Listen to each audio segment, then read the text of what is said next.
Hey guys, welcome back to another Rebeldevilcast video. Another one with the trio, the big three of the Leafs, plot. Talking about the Leafs, maybe a bit too much at this point.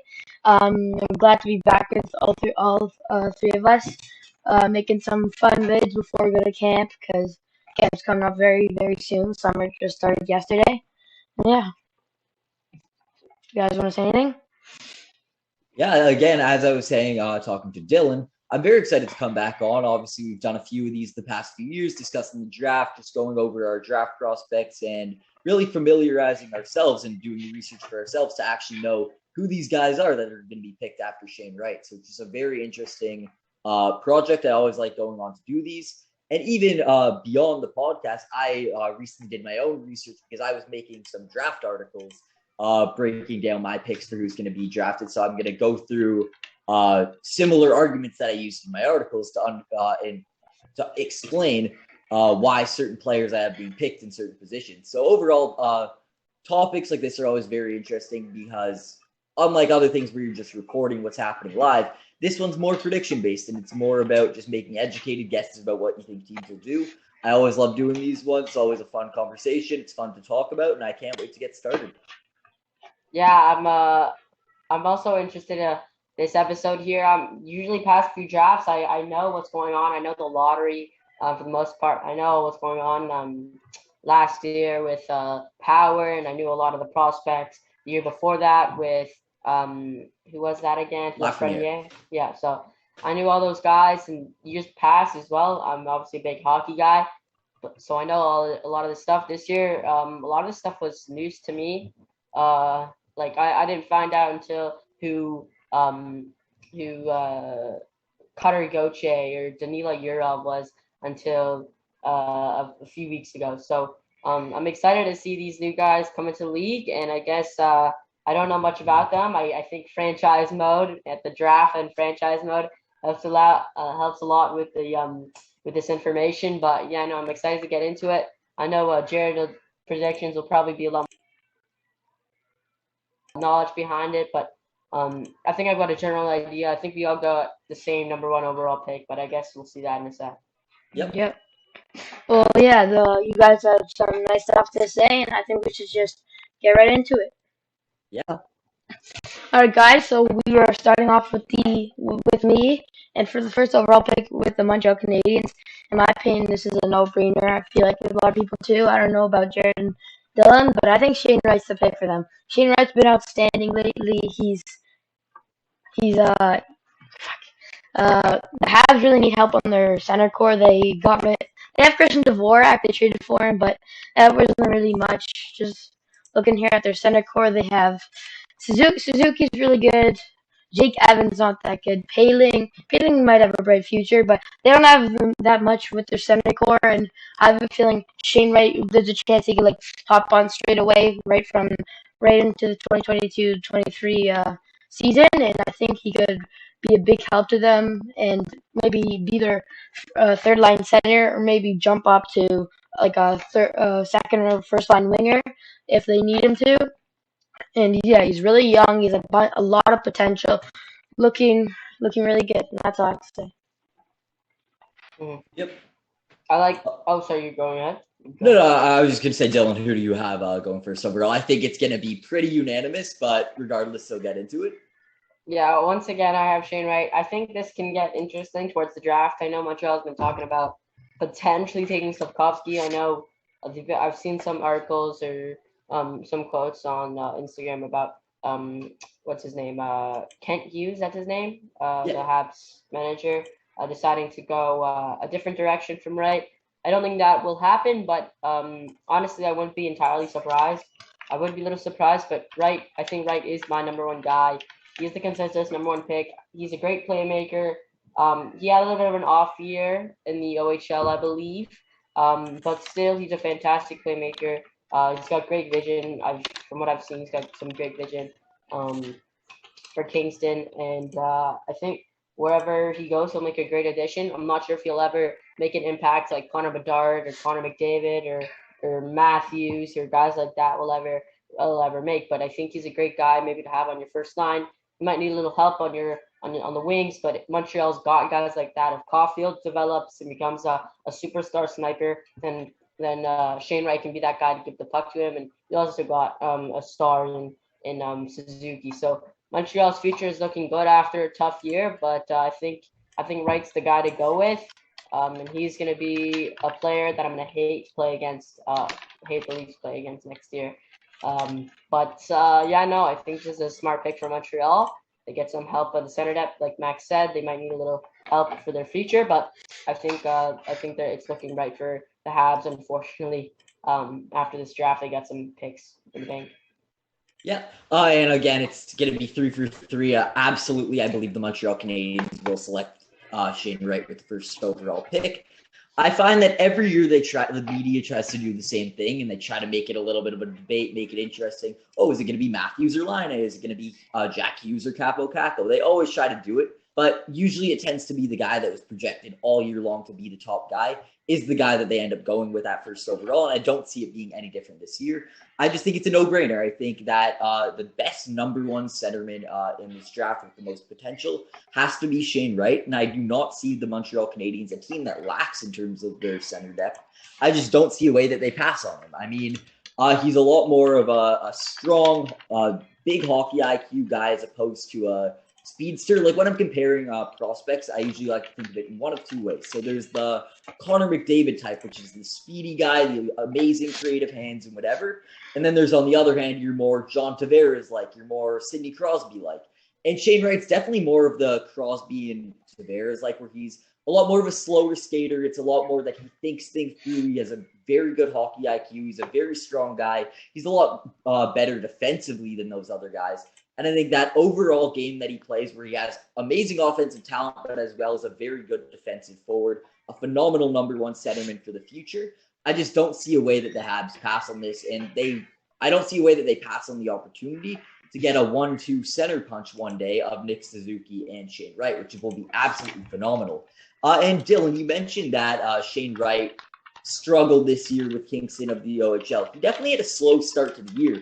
But at the end of the year, his quote-unquote slow start in his not-so-great year, it still involved him putting up 94 points in 63 games. So he's an absolutely phenomenal player. He has amazing offensive talent, an amazing shot. But in general, what really sets him apart and makes him this top prospect is that he's very strong defensively, not the best skater, but he can hunt guys down, steal the puck, and get it to those snipers like your Cole Caulfield. So I just don't see any possible way that the Canadiens pass on this guy, and he absolutely, for me, is the number one prospect in the draft. Sure. Max, want to go ahead? Sure. Okay, so for the second overall pick, I have the big trade of the draft. I have the Devils sending the first overall pick. Second overall pick. My bad. Second overall pick, 2023 second round pick, 2022 fourth round pick, Mackenzie Blackwood for Alex DeBrincat, and a 2023 fifth round pick. So I have the Chicago Blackhawks up here instead of the New Jersey Devils, and I have the Blackhawks picking Juraj Slafkovsky. The Blackhawks don't really have that much on their left wing core.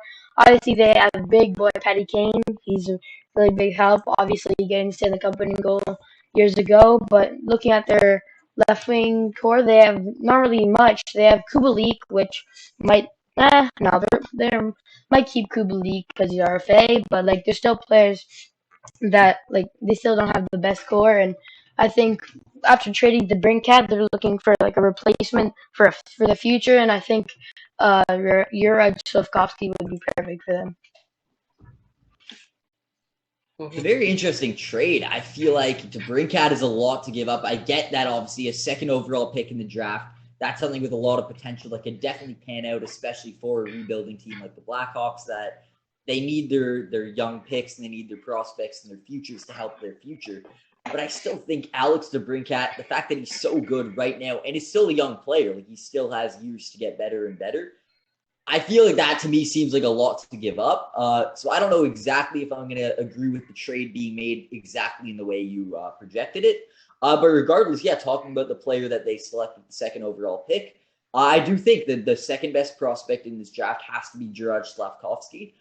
He's just so skilled. He's a big boy, 6'4", power forward that as well has an amazing shot and amazing hands. Like, I feel like that's just the total package. And if a trade like that happens with the Chicago Blackhawks moving up to the second overall pick, I definitely agree that that is likely the player they would select. Just, again, not exactly sold on the trade you made as you have it. But regardless, Slavkovsky is an amazing player. Definitely, I can't see him being picked second overall. Not going to spoil my pick yet, but you could assume.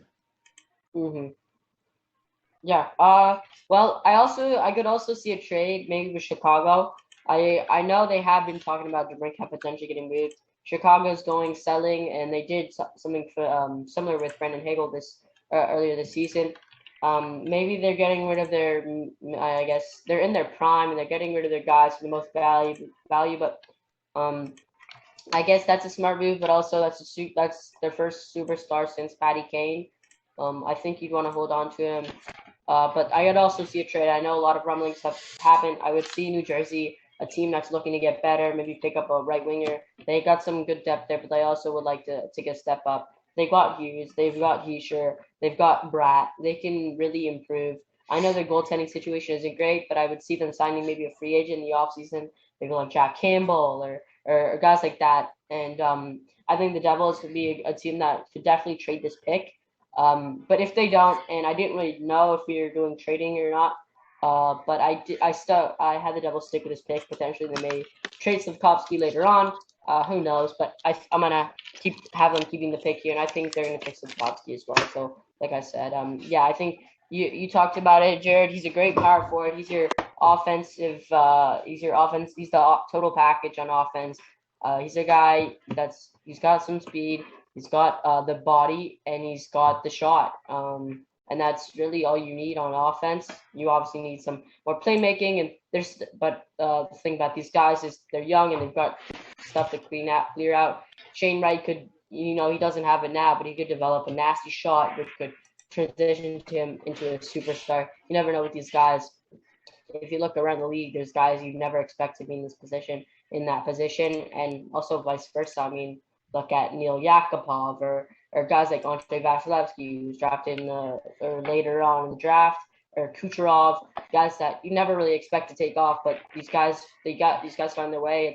It's a matter of the amount of effort you put in.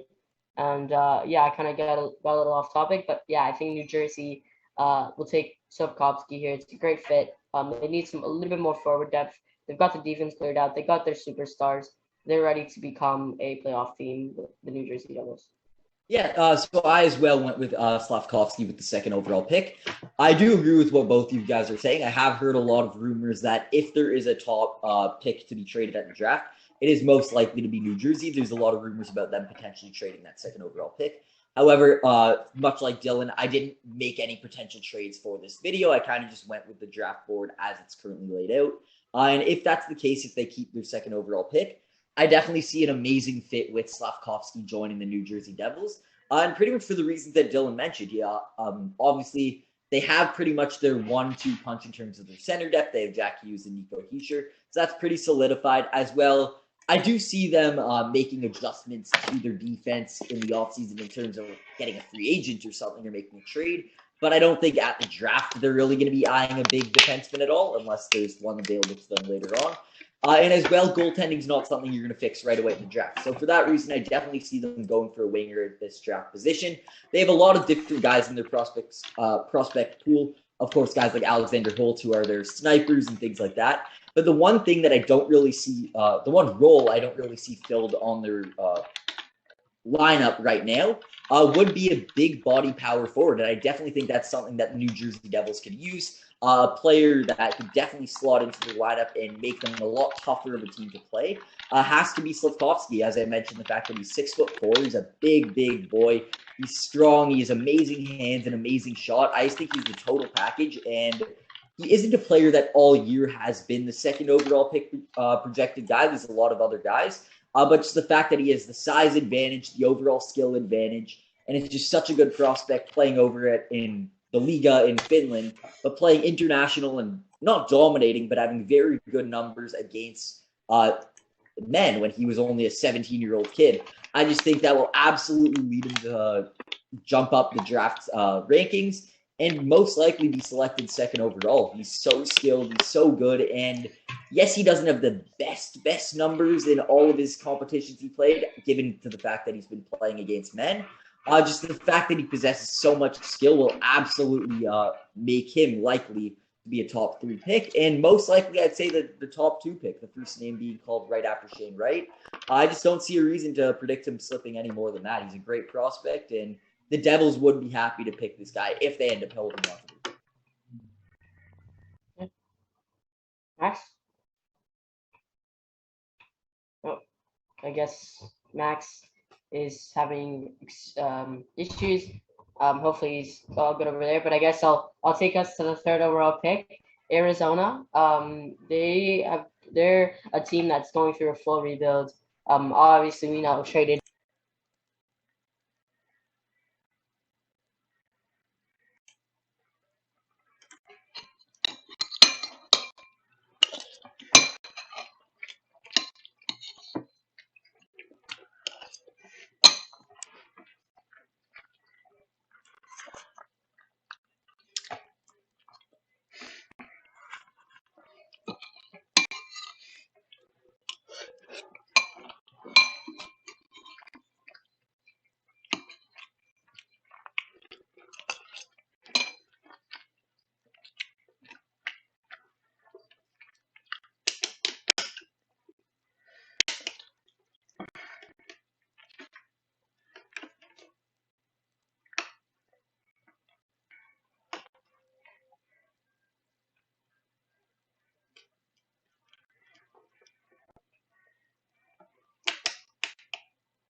All right. I'll go next if you don't mind, Jared. I'll, I, yeah, I also picked Logan Cooley. I was basically gonna say the same thing as Dylan with like Arizona needs help on like every part of the roster, and as a good start, picking up a young center. Obviously, Logan Cooley isn't the tallest. He's 5'10" compared to some of the other guys there. But yeah, he can still be a huge help with Arizona. He put up 75 points in 51 games this season with USA U18, which is outstanding. And I think he could be a really good help and maybe, yeah, like you said, hopping right in maybe sometime through the season.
Yeah. Yeah.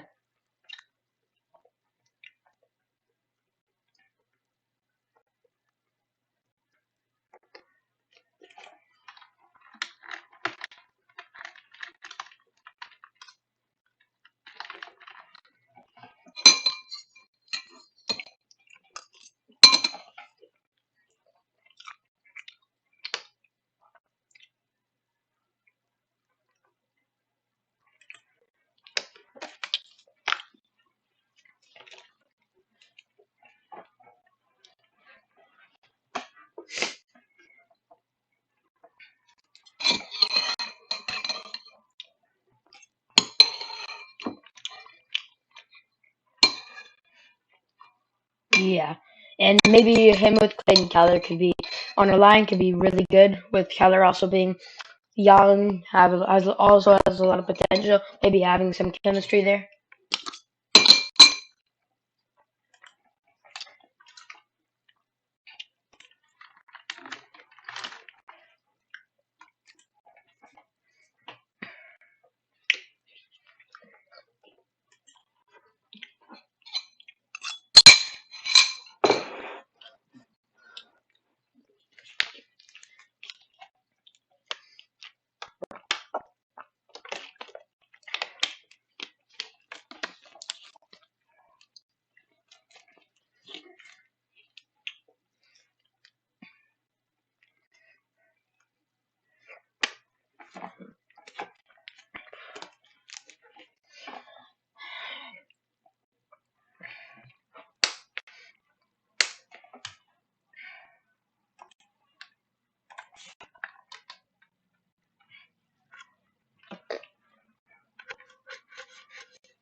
Yep.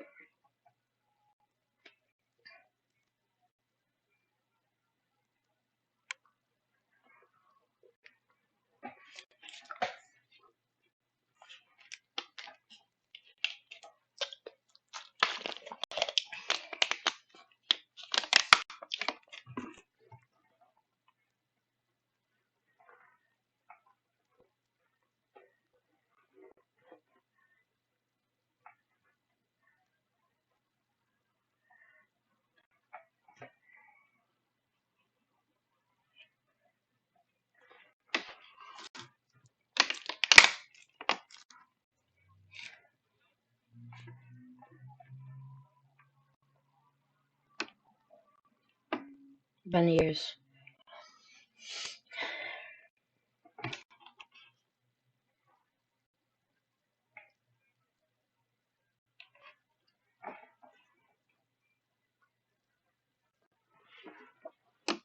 Yep.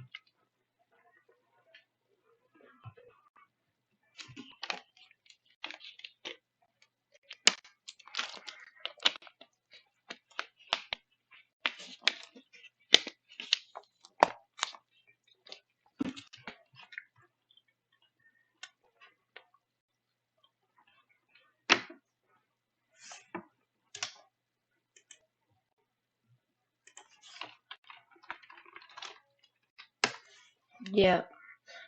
I'll go next if that's fine with you, Jared. All right, so I have the same pick as you, Dylan. I also have Simon Nemec going to the Seattle Kraken. Looking at their defense core, not looking the best as of right now. they have a few players. They traded Lazon to the Preds at the deadline. Forget for what for. I think it's just a pick. Yeah, looking at him, he's a really good player. He's put up okay points. He's put up 2 points in 10 games. Sort of like amazing, but he's really good young player.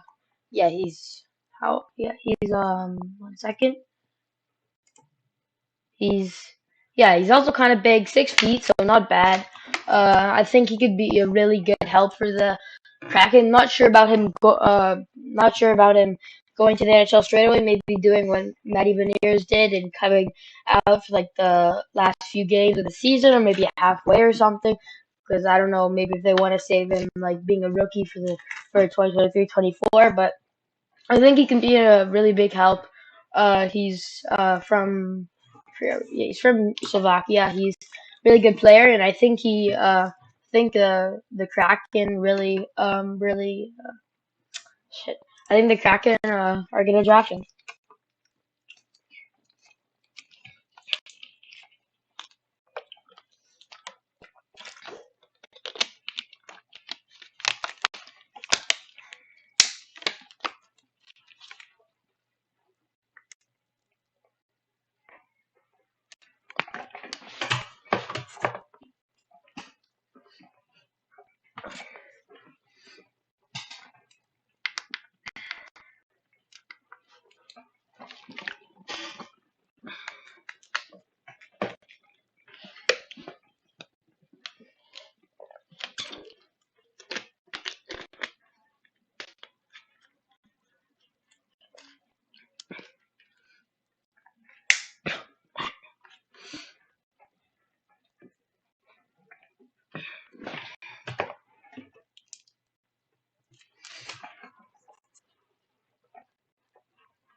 Check. There is a lot of debate there, and really the differentiating factor with those is David Jiricek is a lot more of a defensive defenseman, a shutdown guy, whereas Simon Nemec is more of a two-way guy, and he has offensive ability as well. So really it depends which route they want to take. I honestly wouldn't be surprised to see them take either route. They could do either, but I think personally, I agree with you guys. I think they will be taking Simon Nemec here. I just think the fact that he's 6'1", he's a big boy, he's a very strong skater, he's a very wide reach. Overall, he just has all the makings of being a top blue liner from this draft class. I think this is absolutely going to be desirable from a new team like the Seattle Kraken. As well, he's been playing over in Europe. He played for HK Nitra of the Tipos Extraliga. Not exactly sure where that league is. But regardless, he actually had very good offensive numbers in that league, putting up 26 points in the 39 games he played. Overall, just the fact that he's a big boy, so that helps him defensively, but as well, he has a wide reach and amazing offensive ability. I think his overall game will be very much desirable for the Seattle Kraken. And listen, I know we have this exact same top four, each of us, but I think they all are. You could very much argue that this is how the top four should go, because I think if he's available at 4th overall, I don't see the Seattle Kraken passing on Simon Nemec. Max, You want me to say the 5th pick? All right. Sure. And is there anything else to say? Well, nothing much. I agree with you. He's a good player. Kind of funny what Jared said back there. I'm not gonna get into details. I don't know the pronunciation. I don't know how you pronounce it in Slovakia. I said Simone. I said Simon. I said the other one. I don't know how to pronounce it. I'm trying to make sure I get all the possible options, just so no one comes to me in the comments saying I get it wrong. Yeah. So I agree with you guys said it. I'll go to the 5th pick. For this one, I have a bit of a different one. I'd say over the years, Bobby Webster has made some questionable picks. I have a feeling that Flyers fans are not going to agree with this one. But I think with the 5th overall pick, I think the Flyers are going to take David Jiricek. The Flyers' decor is kind of horrible. Not really looking that good. Gave a massive extension Rasmus Ristolainen, which is not the smartest. Obviously, they do have Provorov and Sanheim, which are both decent defensemen. Sanheim still has some potential left in him, but I think the Flyers are looking to upgrade their D-core. They do have Cam York, which is young, but they don't really have much more. And I have a feeling David Jiricek would be a big help to them in the coming years. And yeah, that's all I have to say. I don't even know if that's a pick the Flyers fans wouldn't be happy with. I think Jiricek, if they want to take the defensive route, there's no one but Jiricek that they should take. I mean, it's definitely between Nemec and Jiricek being the top two defensemen in this year's draft class. So, listen, I personally have them taking the forward route. I think that's just what they're going to do. But if they end up deciding to take a defenseman, it definitely would be Jiricek. And I don't even think that's a result that Flyers fans would be mad with. He's very good overall. He's very good defensively. He's a shutdown guy. And again, not the player that I think they're going to go with here. I think he's going to fall a few more. However, if the Flyers decide to take this guy, he's a big boy. He's 6'3", and overall, he has enough overall talent that I definitely think that he would make sense being picked at 5th overall, despite the fact that it's not my pick. That was good, though. Oh, yeah. Okay. All right. Yeah, number 5. I guess I'll go next here for Philly. You guys talked about it. There's 2 routes they want to go. They can build through the forwards, or they can build through the D. But I went with Jiricek with my pick here. Once again, I wouldn't be surprised if they would take a guy like Frank Nazar or Matt Savoie or Kamel, guys like that. I think the Flyers could pick up, but you talked a little bit about Jiricek. I think he's more of a defenseman guy. He's a really, really tall player. From what I've seen, I've seen something like how tall is this guy? Like 6'3". 6'3". Well, he's not as big as Slafkovsky. That guy's a big boy. But anyways, Philly, they need, like Max said, Cam York. They got their perfect fit on the right side. And I could see. I mean, they need a little help everywhere. They lost arguably their best player last year with Giroux, and overall everything is just going downhill for Philly. So I could see them picking up anybody really left. But like Jared said, if they want to go play, or they want to go build their defense a little bit stronger than their forwards, then you gotta take Jiricek at this point. If the top 4 is correct, in my opinion, you gotta take Jiricek here. Yeah, and I think they will. Yeah, so I agree. If they decide to take the defensive route, as I mentioned after responding to Max's pick, if they decide to go the defensive route, it will be David Jiricek. There's no other defenseman that I see challenging him for that position. But I actually went a different route. I think they're going to decide to go best player available. Like, again, they have a weakness on defense. So if they really want to just target that one weakness and pick a defenseman, then it wouldn't exactly surprise me. But in my opinion, I think the best case scenario and what I would do if I was Philadelphia Flyers GM is they're a rebuilding team. They're absolutely sinking down into the gutters. Take the best player available, the player with the most potential, even if he has some flaws in his game. And for that reason, I have them taking centerman Matthew Savoie. He's a guy that years ago, when projecting this draft, he was right there behind Shane Wright as probably the top prospect. But basically, the reason that he's fallen so much is because he's a small guy. He's only 5'9", and as well, there's some questions with his defensive game. There's some questions with things along those lines. So that may make teams hesitant to draft this guy, and that's the reason that he's fallen a little bit in his draft rankings. But still, you cannot deny the potential and the skill that this guy has.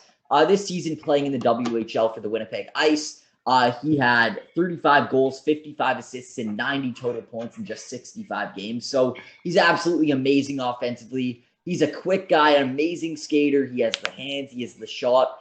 He has pretty much everything offensively that you would want. The one area that he needs to improve on is obviously getting bigger and stronger, which he can't exactly control. That's just he's a smaller guy. It's nothing you can do there. But he's a small guy, not the best defensively. Definitely has things he needs to work on. However, the fact that he's so good offensively, he has so much skill, so much potential for the future, I just don't see how a rebuilding team doesn't take that guy into their prospect pool. I mean, Philly, as you guys mentioned, needs everything. They need to replace their centerman in Claude Giroux.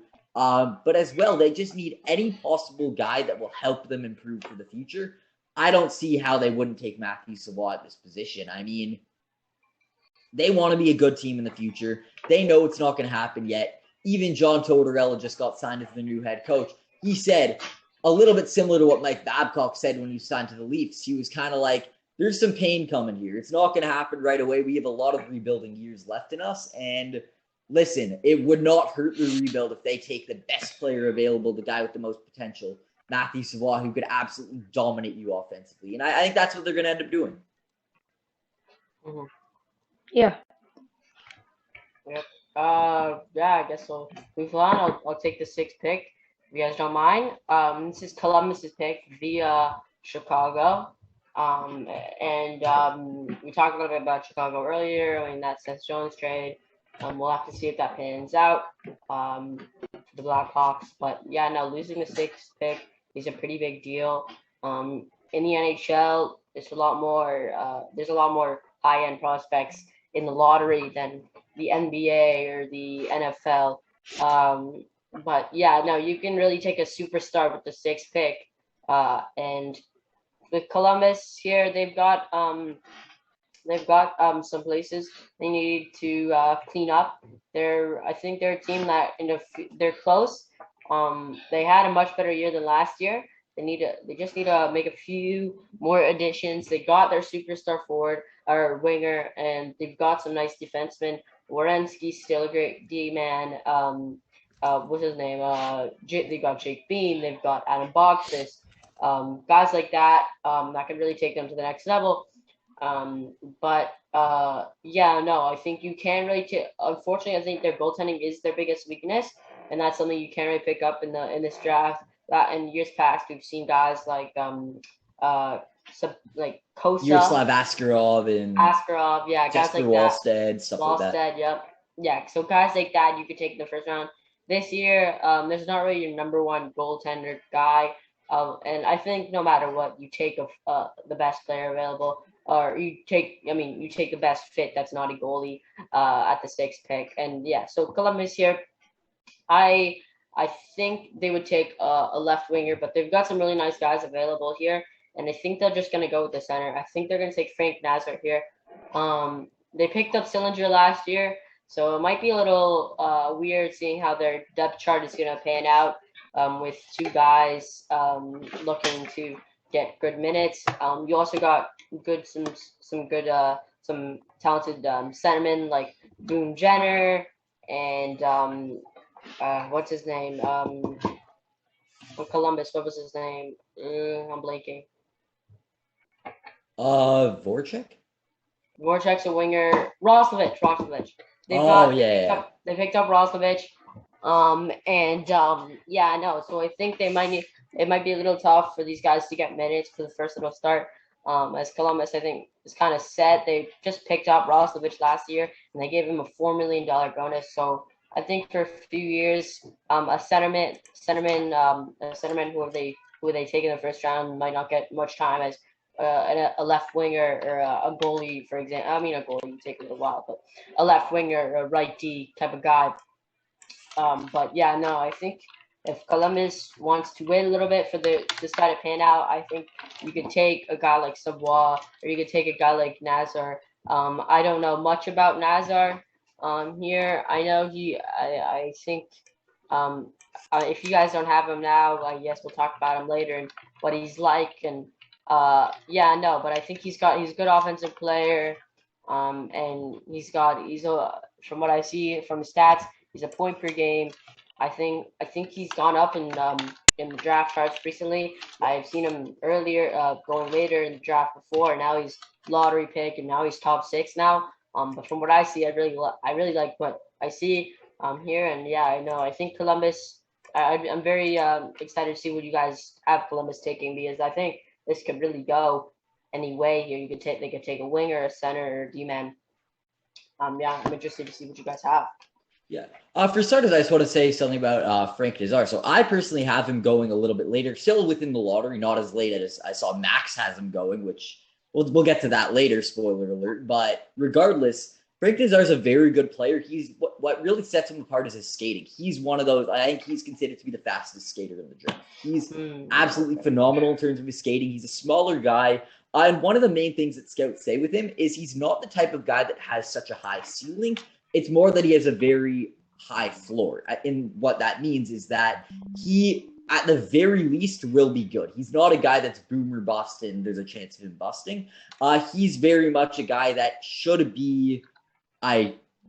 Stop it. He is very... I caught that right after that came out of my mouth. He is a guy that should be, at the very least, a very good player.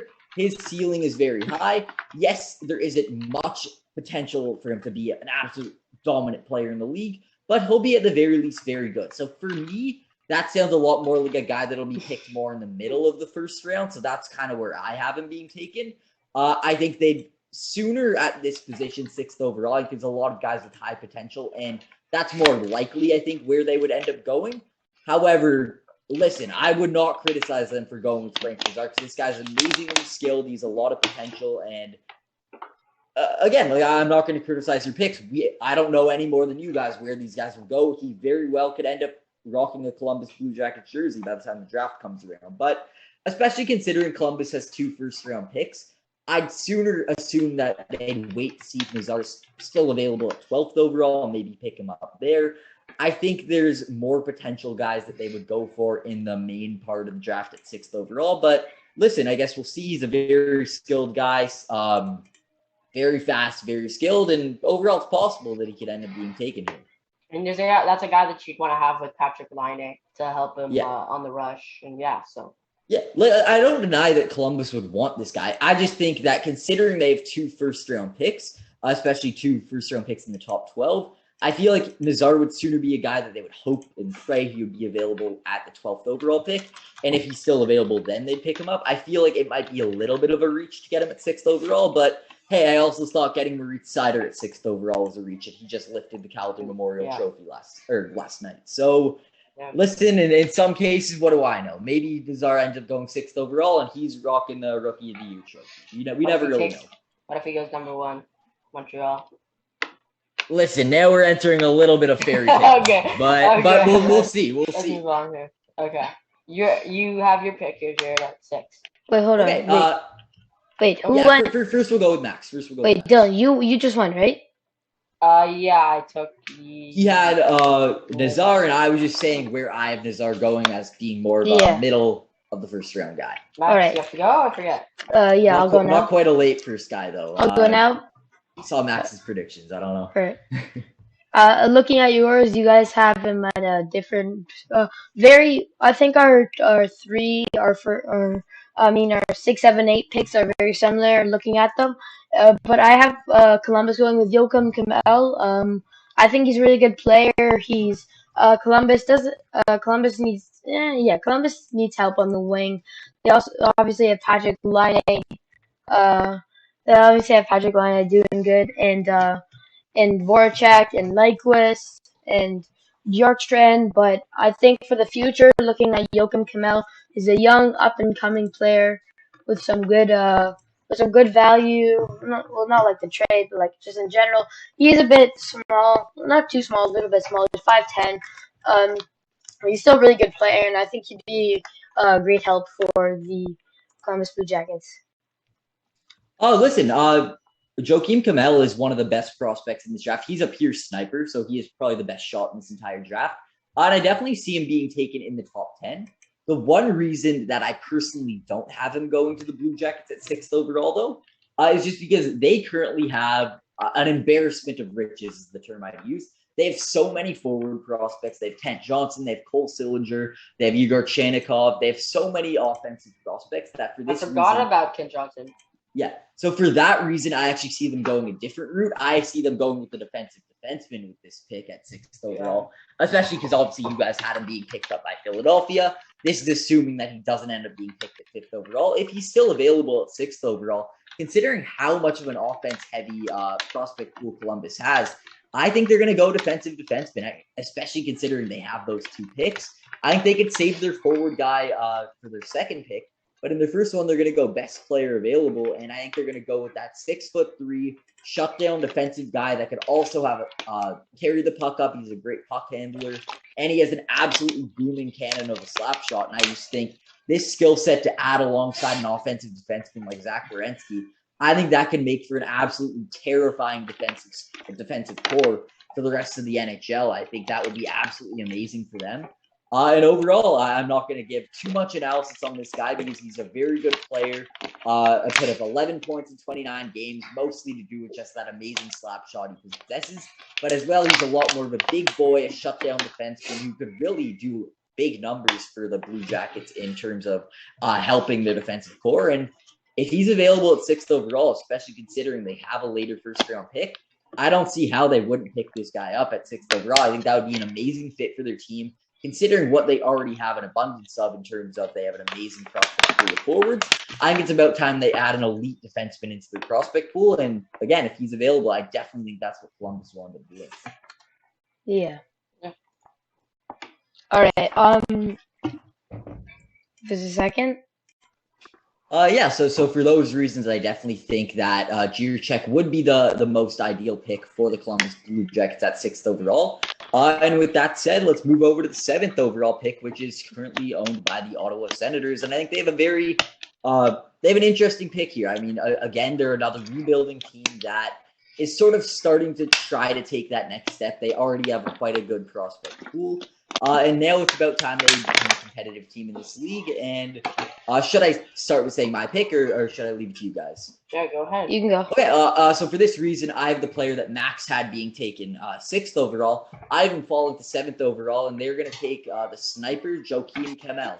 I think that's the one area I look at the Ottawa Senators lineup, and I don't really see a pure sniper. I think they have a lot of good overall guys. They have obviously a good defensive prospect in Eric Brandstrom. They, of course, have that number one setter in Brady Tkachuk. But I don't really see a pure absolute winger, sniper that could right away step into their lineup. And for that reason, I definitely think that I could see them going the right winger route to take this sniper player. This season playing for JYP Javelska of the Liga. Not really sure if I pronounced Say that that right. fucking fast. Regardless, Joakim Kemel, he put up 15 goals and 8 assists in a total of 23 points. Yes, he played in 39 games, but again, he's a small, undersized player playing in a men's league. So the fact that he put up even 15 goals as a 17-year-old kid playing against grown men, that's very impressive to begin with. And as well, it's his shot that absolutely has shot him up the scouting rankings. He is considered to have the best shot in this entire draft. And with the one area of weakness in terms of the Ottawa Senators being scoring, I just don't see a way that they pass on this absolute sniper if he's still available at 7th overall. As I mentioned, he's small, he's 5'9", but he's amazing hands, quick feet, very creative player, and overall one of the best shots in the draft. I definitely can see him being taken with the 7th overall pick in this year's draft. Mm-hmm. Yeah. All right. I'll go second. Sure, go ahead. Okay. So for this pick, I've yeah. 1 second. Yeah. I have Matthew Savoy, whatever you want to call him. I have him dropped a bit from what Jared had with 5. I have him at 7. Senators are kind of like a better type of Arizona team. They need help with like all their players. Looking at them, I think Savoy. I don't know how to say it. I'm just gonna go with Savoy. He's a really good player. He could be a big help. He is small. He's 5'9", but looking at his stats here, he did outstanding with Winnipeg Ice this year, putting in 90 points in 65 games. So I think with that type of help could really help the Ottawa Senators and give him a better chance. Maybe be better next year if he gets to get into the lineup this next year sometime. See what happens. I think the Sens are a good up and coming team, looking even good enough.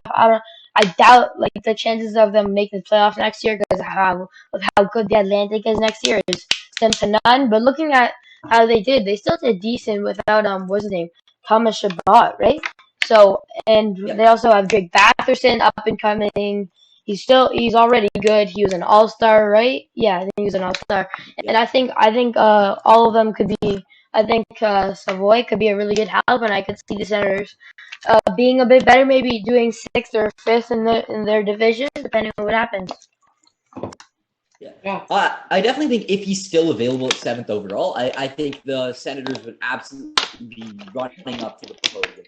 Oh, and also, did you guys see that Panthers hired For Paul all the Maurice? reasons you bet.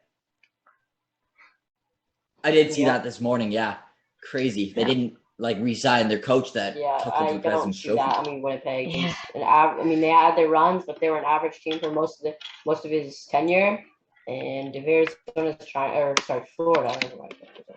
If Florida's trying to get better, then they need to seriously they I don't know what they were thinking there, but maybe it was a good fit. I guess we'll never know. Yeah, Right. I guess we'll know Yep. next year. Jared, go yeah. on. Well, we'll get into that after. Obviously, he is a coach with experience, so I guess that's the reason they brought him in. But regardless, back to the draft prospects. I have Matthew Savoie being taken at 5th overall to the Philadelphia Flyers because I do think that a rebuilding team like the Flyers is going to recognize the potential that Matthew Savoie has. Of course, as I mentioned before, he's a small, undersized guy. He is a little bit weak defensively, so that's the one reason that may actually help him fall in the draft and leave him available to a team like Ottawa.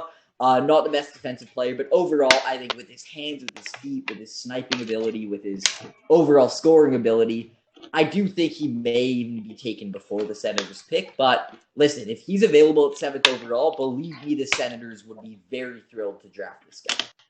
Yeah. Mm-hmm. And yeah, I have Savoie as well. My 7th pick. He's the first guy available. He's your sniper. He's their save. I guess their key to success. I think this is another team that's ready to take the next step. I think a lot of us thought this year that Arizona would take the next step. Ottawa, you mean Ottawa? Sorry, I keep on saying Arizona. Ottawa. I think a bunch of people thought Ottawa would have a better year, but maybe it was a blessing in disguise having a tough year. Picking the top 7 is a very skilled group in this draft. No wonder what order you put it. And I think Ottawa. Ottawa. No matter what, they're going to. It's just me making fun of myself. Ottawa, no matter what, they're going to pick up a great player, and they're ready. I think they're ready to take the next step. They got the forward group. If Stützle can make that jump, and guys like Savoie can transition to the league efficiently and quickly. I was going to say Arizona. Ottawa can be a team on the rise, a very young team. Hungry to make the playoffs, and I think the I was gonna say the Coyotes. I think the Senators will I think they'll take whoever here, but yeah, no, they got a great prospect pool, and this is just picking up a guy like Savoie, or Jared said he had Joakim Kemell. Kemell. Whoever they take, I think it just adds on to that incredibly talented prospect pool. And Ottawa's a team to look out for in the future. I like the Senators a little bit. I like their team. And yeah, no, I guess we'll see how it goes. But yeah, I guess Savoie's my guy as well. So yeah, moving on to Detroit, I guess. Yeah. All right. Jared, who wants to start it off? Yeah, sure. I'll start it off. So for this, I see another guy that a few years ago when talking about the 2022 draft, Brad Lambert was a guy who was, again, right behind Shane Wright, right around the area of Matthew Savoie, projected to be likely a top 3 pick. But for various reasons, he's definitely fallen down the draft rankings. And this may actually lead him to be available at 8th overall. And yes, there are flaws in his game. He has a lot of questions with his vision, his hockey IQ, decision-making, things along those lines. But I think that the Detroit Red Wings, again, another rebuilding team that are trying to take that next step, I see them jumping on the potential that this kid has, being one of the fastest, one of the most creative, one of the best hands in this entire draft class. And I see them picking up Brad Lambert. I mean, he, again, isn't a perfect player. Most players aren't perfect at this age, at 17 or 18 years old. They have a lot of work, a lot of things to develop in their game. However, a team that very much is looking for a boom or bust prospect, I think they would absolutely jump on the potential that Brad Lambert has. Of course, this season he was playing in the Liga. Again, the reason that he's kind of fallen in terms of the draft is because he didn't have a strong final year. He didn't have a strong draft year. but he has put up strong numbers before. And I think people are going to jump on the potential he has. And I absolutely think Stevie Yzerman is a very smart general manager who won't be scared off by 1 week. He knows the potential that this kid has, and he might end up falling to 8th overall. But if that's the case, I definitely think the Detroit Red Wings would again be running up to the podium to take this polarizing but very good and very talented prospect. Yeah, I agree with you there. Okay, I'll go next. Excuse me. With the 8th overall pick, I have the Red Wings selecting Cutter Goche. Um, Red Wings have a good roster. Also, kind of like the Ottawa Senators type team, with being young and having some good players. Obviously, Mo Seider just won the Calder, which is great for him. Not sure if I agree with that. I'm not gonna lie, but besides that, yeah. That was my pick actually. I really think he deserved the Calder, but that's a conversation for another day. So yeah, looking at their team, they're a very good team, and with Cutter Goche, I think he could be a lot of help. He's a big guy. He's 6'3". He's a center slash left wing, so he could be on any line basically. He put up decent points. He put up 9 points in 6 games, 28 points in 22 games, and then 65 points in 54 games this year with all the different teams he's been with. And I think he's a really good player, and I think he could really help out the Red Wings and looking to be back where they were like 10 years or so, maybe 11 years, 12 years, where they won the cup, and then the next year they lost in the cup finals, which is kind of funny with Marian Hossa being on the Penguins when they lost, and then the Red Wings when they lost. Perry effect. Yeah. So yeah, it's a good thing. He's a good player, and I think he could be good help with the Red Wings, and yeah, that's all I have to say. Okay. Yeah. I think this is our first pick where we have all different players. So with my pick here, I am taking Joachim Kamel. You had him. The Red Wings. They another team here, and as we're transitioning to the late lottery, a team that is starting to become a contender, and I think they're going to be a playoff team next year. They might need to improve on defense a little bit, but Seider, I can't imagine him taking a step back next year. And guys like Can or can't? I can't. Can or did I say can't? Yeah, I heard can. I heard can, so I was just a bit confused. But yeah, no, I think guys like what's his name? Seider's only gonna get better. Raymond, we'll have to see how Zadina turns out. I know he had a rough go. But you also got guys like Jake Verona, Dylan Larkin, and Kamel. I know they picked up their guy with Raymond, but here's another. They got another sniper to add on to the team. He is a great shot.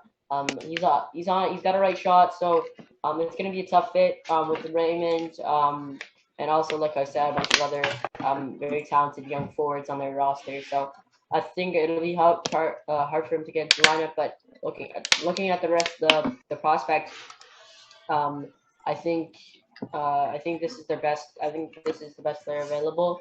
And maybe you take a center here, but if a guy like Kamel's still at the board, I think you jump on that opportunity immediately, and I think that's what the Red Wings will do. But once again, I can't predict the future. I guess we'll just have to wait to know. But yeah, no, my prediction for Detroit is Joachim Kamel, and yeah. Yeah, again, that's another case where if he happens to be available at the 8th overall pick, I definitely could see them taking a sniper like Kamel because, again, as a rebuilding team, one of your the biggest problems with rebuilding teams is they kind of have trouble putting the puck in the back of the net, unless obviously there's the cases where they get a very good prospect who could snipe the puck, such as the Leafs in our first year with Austin Matthews scoring 40.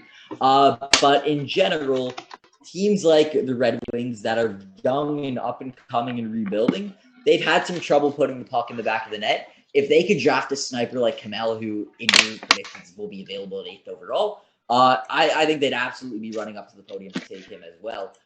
Again, I see because the Ottawa Senators are another team in that similar situation, I see them taking the sniper of this draft. But listen, if the Red Wings see him available and his name hasn't been called yet, I would not be shocked to see him wearing a Red Wings jersey at the draft.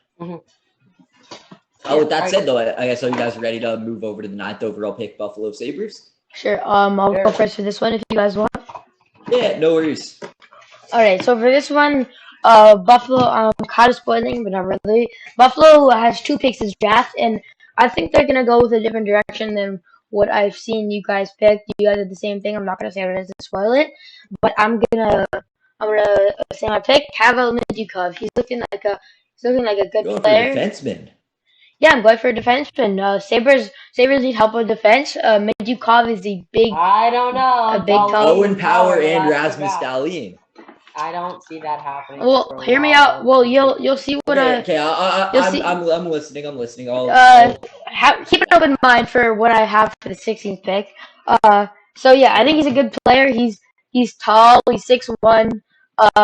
Obviously like you guys said, they have Darlene Power, but I still think they're gonna go the defense route. Looking at his numbers as a defenseman, 17 goals, also 62 points in 67 games. So I really think that the Sabres are gonna go for defense here, even though they're good on defense as of right now. But looking at Mentyukov, I think he's too good to not pass on.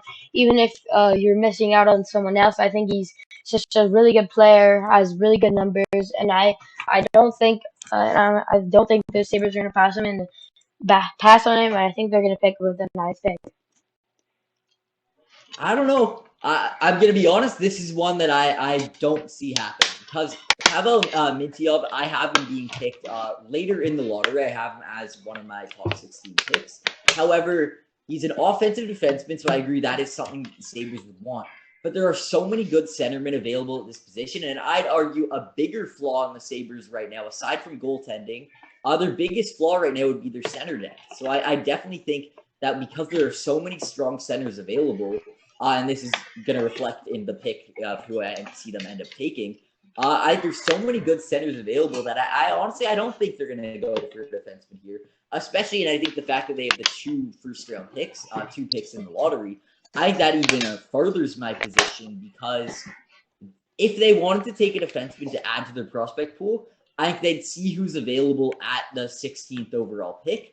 But with their 9th overall pick, I think they're going purely best player available, which I'd say happens to be a centerman. I don't think best player available would be Pavel Mintyukov. Not that he isn't a good player. He's a good offensive defenseman. He's a lot of skill. He's a very good skater. He's a wide reach. But to be honest, I think they could do better at this position. And I guess that leads me into the pick of who I see them taking. I think the Sabres are going to end up going with 6'3" U.S. development program player Cutter Gauthier. I think a definitely more fitting player of who they might want to add into the prospect pool would be a big body power forward. I think that just, in my opinion at least, I think that just makes more sense with the route they're trying to take. Where, I mean, they've already drafted high on defensemen before. Obviously, their first overall pick was a defenseman last year. I think they'd sooner go with a big body, a physical guy, but as well a very strong point getter and goal scorer like Cutter Gauthier. Overall, he's very big, but as well, he's very creative. He has very good hands. He has a phenomenal shot. Last season for the U.S. Development Program's U18 team, he put up 34 goals, 31 assists in a total of 65 points in 54 games. As well for the U.S. National Team Development Program, he put up 19 goals, 9 assists, and 28 points in the 22 games that he played. So overall, he's amazing production. He's amazing size. And in my opinion, he's a surefire top 10 pick in this draft. If he's still available at 9th overall, I'd definitely sooner see the Sabres taking a guy like Cutter Gauthier. But even other centermen that are available, I don't really see them taking the defensive route. I'm going to really disagree with you on that position. Obviously, we never know. I could be very much proven wrong at the draft, but I think they have a solidified defensive core for the future in Dahlin and Owen Power.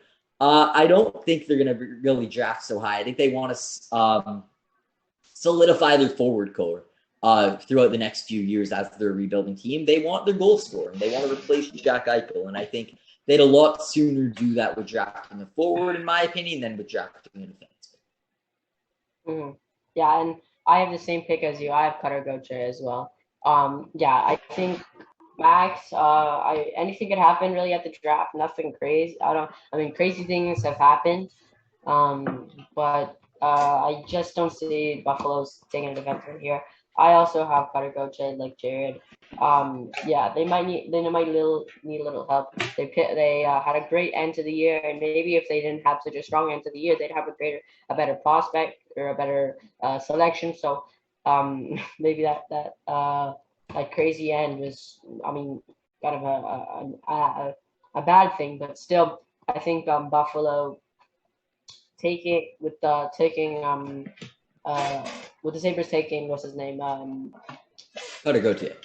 Goche, sorry. Yeah, Goche. They solidified their winger core even more. They got Skinner had a much better year this year. And I'm trying to think of who they took last year. Who they take last year? Power. Sorry, Power, stupid. first overall, yeah. So stupid. Yeah. The last few years they've been more rebuilding their defense, but now they lost their best player on the team, and they need a little bit more winger or a little bit more forward to clean it up. There's also some talented forwards left on the board, but I think Cutter Goche is the best guy available. Jared, you kind of talked about him, but yeah. So I think Buffalo would just take a winger here. Maybe the wingers are getting a little older, so they want to go in that route. But yeah, no, I think picking up a winger here or a forward in general, I think you can't really go wrong with whoever you take. Yeah. You know. Yeah, I'm not sure what that noise is, but regardless, one more point about Cutter Gauthier before we move on to the 10th overall pick. I think the best part about him and why I really believe the Buffalo Sabres will go for this guy in the draft is the fact that he's not just a pure winger. He also has played sometimes as a centerman. So he could do both, and he could literally fill any role that the Buffalo Sabres need him to fill within their lineup. If he needs to take faceoffs, they absolutely could develop him as a centerman because he's been a centerman before. But as well, he is capable of playing left wing. So this means that he could definitely step into the lineup, fill any role necessary. And for a rebuilding team, I think that'll be very desirable for the Buffalo Sabres. And I definitely think this is the guy that they're going to end up going with. Like, this is one of the ones that obviously I could be wrong. I don't know. I don't predict the future. But this is the one I'm more confident on. I really think more likely than not, I think we should be seeing, unless he's taken before this, if he's available at 9th overall, I could see Cutter Gauthier in the Buffalo Sabres jersey pretty clearly, in my opinion. I think the fit is just very strong, and the skill, the fact that he's a power forward, the fact that he's physical, but as well has amazing hands, amazing feet. He's pretty much a well-rounded machine. He's a very good overall player, and that's exactly, in my opinion, like, couldn't think of a better fit for the Buffalo Sabres than this player. But with that said, I guess let's move over to the 10th overall pick. This is the Anaheim Ducks, who they definitely started the year off strong. They had an amazing performance from their young guys, from, of course, Troy Terry making the All-Star team, but as well Trevor Zegras, Jamie Drysdale. A lot of the young players really took a big step. So with that, they don't really have a super high pick. But with 10th overall, there's still a lot of good players available. And I definitely could see them getting a very good player at this draft. That leads me into my prediction. I think they're going to go with a centerman with this pick. I think that they kind of have their defense with Jamie Drysdale kind of solidified. Their defense is solid. I think they have, of course, there's rumors that John Gibson will be out the door. But regardless, as of now, they have they have a goaltender there. So I don't know that they're really going to draft heavy on goaltenders. So I definitely think they're going to go more with a forward. And the fact that they already have so many good winger prospects in Troy, not really prospects, but in winger young players like Troy Terry and Trevor Zegras, I definitely think they're going to go more to solidify their center core for the future and get that very good big body power forward centerman. And that's what I think they're going to get with Connor Geekie. Connor Geekie, of course, he's playing for the WHL. He's playing for the Winnipeg Ice. He currently stands very tall at 6'4". He has a great reach. He's very skilled defensively, so I think that's something that they don't really have a lot with their other forwards in their prospect pool. They have a lot of pure scorers, pure creative guys, but they don't really have that overall two-way forward like a guy that could play offense but also step back and help out defensively. I really think that's going to be very desirable for the Anaheim Ducks. And overall, the fact that he's phenomenal hockey IQ, he is very quick, a very quick shot, a dangerous wrist shot. Overall, he kind of does everything right. He also puts up very big points. He puts up 70 total points in the 63 games he played, so a bit over a point per game this season. overall, I just think the fact that he plays that two-way style that they don't really have in abundance, I think that Connor Geekie will most likely be wearing an Anaheim Ducks jersey at this year's draft if he's still available.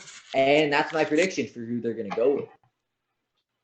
Mm-hmm. All right. I'll go I next. guess I'll go. Oh, I'll go. go ahead, I'll go. Max. Go ahead. I'll be. Max is eager to discuss his pick. Yeah. All right. So for the 10th overall pick, I have the Anaheim Ducks picking Frank Nazar. He's a good player. You moved him up the rankings. Yeah, we can say that. He's a little bit small. He's a center, which the Ducks definitely need some help on with Getzlaf retiring and being a bit of a younger core. Also trading Raquel, which wasn't really a center, but still helping their offense core. And he did really good. Put up 70 points in 56 games this year. So I think he's really good. He's going to NCAA next year, so we'll see what he does. I think he's a really good player. And I think the Ducks are just looking for the good players now.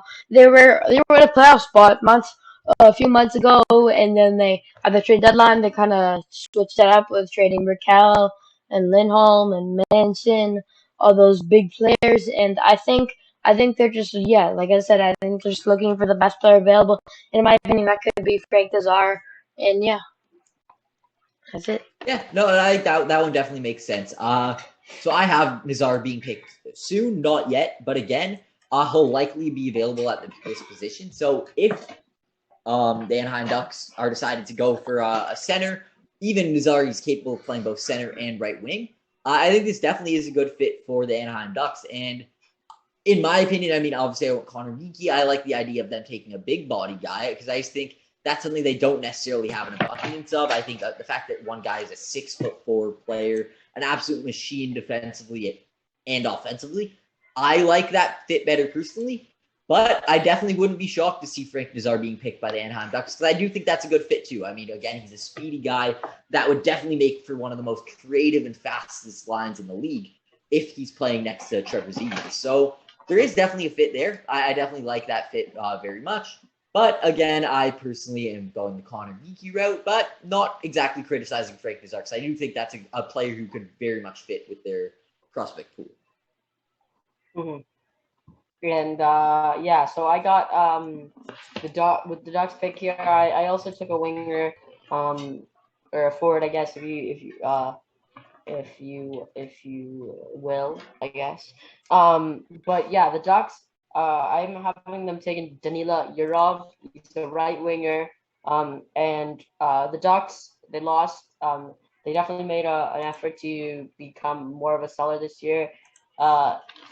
I agree with trading some contracts that maybe weren't the greatest. Lindholm was expiring. I don't think they're going to bring him back. Raquel also has a hefty contract that I don't think the Ducks, if they want to get better, I think you'd have to drop some bad contracts on the way.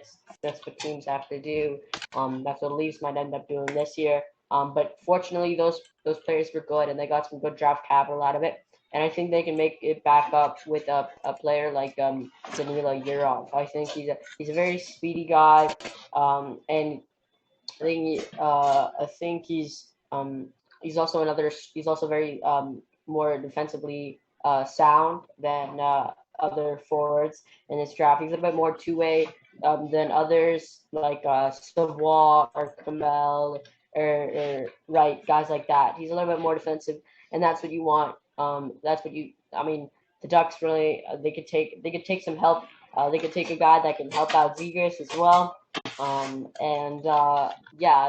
think although they might want to pick up a defenseman to help get that deep core back on track after losing a couple major players. I think they're just gonna keep. I think they'll take a year off here, and I don't want to get too far into it, but yeah, no, that's my guy right there. Very interesting player. The one thing I'd say about him is sometimes there's some question marks with like his strength and decision making and stuff like that. So these are reasons that a lot of scouts do have him falling to right around the middle of the first round. Maybe not quite being taken at 10th overall, but hey, I mean, the Anaheim Ducks are a team that's very much in need of just overall strong prospects. So again, it's a fit that makes sense, and I could see it happening, even though it's not currently my prediction. I have whatchamacallit, I have Danila Yurov being taken later in the middle of the first round to a team we actually just talked about, but I'm not going to spoil that yet. But regardless, I definitely think that there is a fit there, and I think it would definitely. The one question mark with Anaheim Ducks taking Danila Yurov is the fact that a lot of their prospects are very similar to Yurov in the sense that their whole thing is they're very creative, very fast, very skilled, but not the strongest defensively as well-rounded players. So that's maybe the one thing that might deter the Anaheim Ducks from taking a guy like Yurov. However, again, I don't predict the future. I don't know. It's definitely possible. He's a very skilled guy. He's a first-round prospect or projected guy for a reason. So it is possible, but again, we'll have to wait and see. For me, I definitely think they're going to go with a bigger guy as opposed to an undersized guy. I think they want to go through getting that big guy that could really help carry that physical force of their team. That's my prediction. But again, I don't hate your guys' predictions either. And I think the fact that they're going to be taking a winger who could also play center is the most likely result. So I think we're all kind of on the same page there, even though we have very different types of players being selected with that role. So overall, yeah, with that said, let's move over to pick number 11. I don't think we'll ever have a bad selection as Anthony Bennett going number 1 to Cleveland. I don't think nobody will ever make a worse choice than that. Or, Right. Yakupov. But anyways, pick 11 here, Max. San Jose, you want to go ahead? Sure. So I'm gonna go with Brad Lambert here. Like you said a few years ago, looking back at him, Jared, you said a few years ago, looking back at him, he was looking more high up, but he's fallen off quite a bit. Looking at his stats this year, not too good. 6 points in 24 games, and then 4 points in 25 games, and then he did decent at the international juniors or whatever it's called. He put up 4 points in 9 games, and that's definitely 4 points in 25 games. So, yeah, looking at him, he's a good player. He has good potential. And the Sharks, looking at them, they need help kind of all around. And maybe center is a good place to start because they have Tomas Hertl, obviously, signed big extension. But Coach Schubert is getting old. Benino's old. All the, like, the Sharks are an overall older team, so I think Brad Lambert would fit right in there and help them out on the center type of thing. Yeah, definitely. I think that would definitely be a good fit. Again, it's considering the fact that he would have to be available at that position, which isn't guaranteed.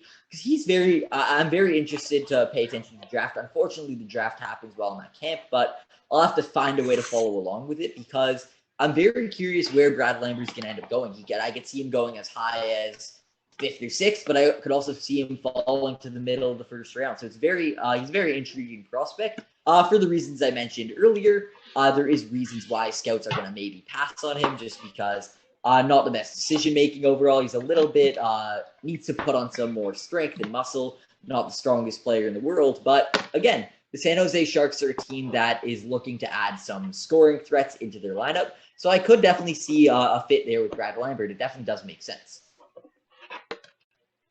With that said, should I get into my prediction?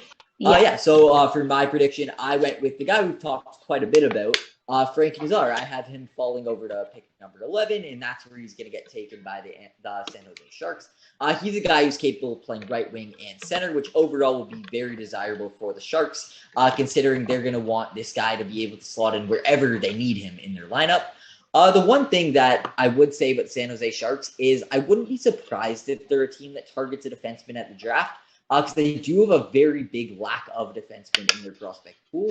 However, I think they're going to end up deciding to go best player available. If Frank Nazar is available at the pick, I just don't see a way they pass on him. He's too skilled. He has too much upside.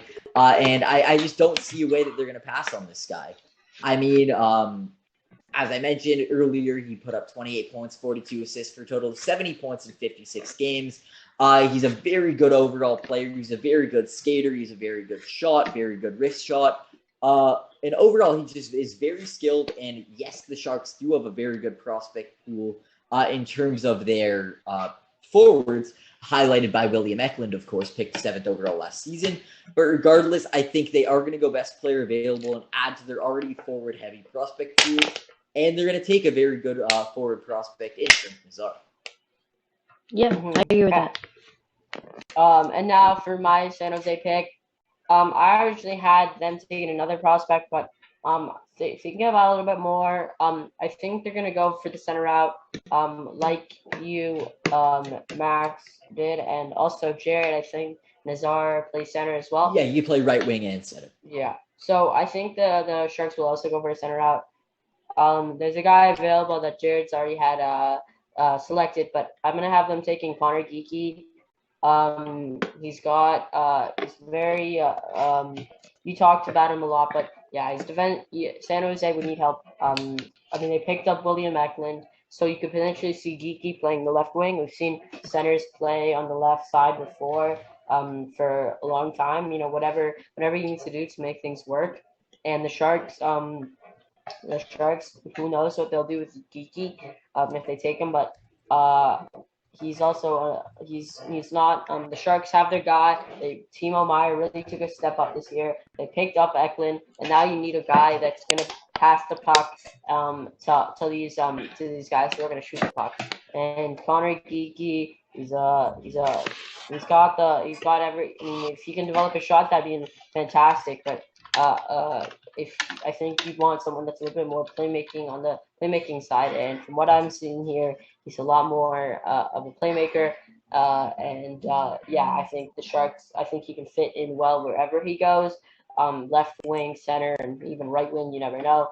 But yeah, no, I think even though he might not even be the best player available, I think the Sharks could take him here. I think that'll be a good fit, and I think I could see the Sharks taking him and going for 4 rebuilds. Maybe Couture's gone soon, Hurdle's gone soon, Burns, Carlson, whatever you can get for them. And I could see potentially Connor Bedard going to a team like the Sharks next year. That's a team that they could like the tank. I was actually talking about it a few weeks ago, thinking with a few friends of mine, thinking of teams who could tank but are realistic. I don't think Bedard's going to want to go to Arizona, but Montreal is a good fit for Connor Bedard. Seattle would even be a good fit. Philly, teams like that. San Jose as well. They're teams that are starting to go downwards. Well, the rest of these guys and the rest of the teams in the lottery, if you're looking at the rest of the lottery, the Devils, the Blue Jackets, the Senators, the Red Wings, the Sabres, all these guys are looking. All these teams are trying to make the playoffs, and the Sharks are a team that's probably that's trying to take a step down. And I know that's a year away, and we'll have to see how next season goes. But I think this is the year of the tank, and it's a little ironic that the Sharks are playing the tank, and they might tank to get Connor Bedard. That's great by me. I'm just gonna say that I'm very proud of myself. But we gotta move on here. So I guess I'll just take number 12 to start. If you guys are okay with that. Yeah. Okay, guys, sorry about that. So with we have Columbus again with their original pick.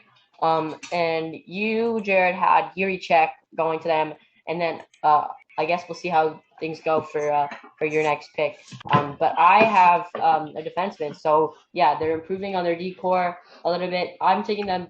I'm having them taking Kevin Korchinski from the Seattle Thunderbirds, I believe. Yeah. I think this is another two-way defenseman. Kind of like what's his name, Nemec. I think the Blue Jackets, they've got 6 and 12, and they've got a few good choices at 12 here still remaining. You got some great players available, but I think the Blue Jackets, like you said, Jared, they've got a lot of forward. They got some nice forward depth, and now I think it's time to solidify that prospect pool and maybe start trying to get back at it for the postseason. And I think a guy like Kevin Korchinski is a guy that you'd want to have on your team. And he's a great skater, and like I said, a two-way defenseman. He's got 65 points in 67 games he played last season, and that's an offensive defenseman. But for a guy that's also going to be able to play great defense, to make some huge defensive plays on the back end, that's very valuable. There's not much guys out there who can put up offense like he did in the WHL, as well as play great defense in the back end. Those guys are very uncommon, and to find a stud like that in the draft, the defense aren't that popular so far in the lottery. But I think the Blue Jackets.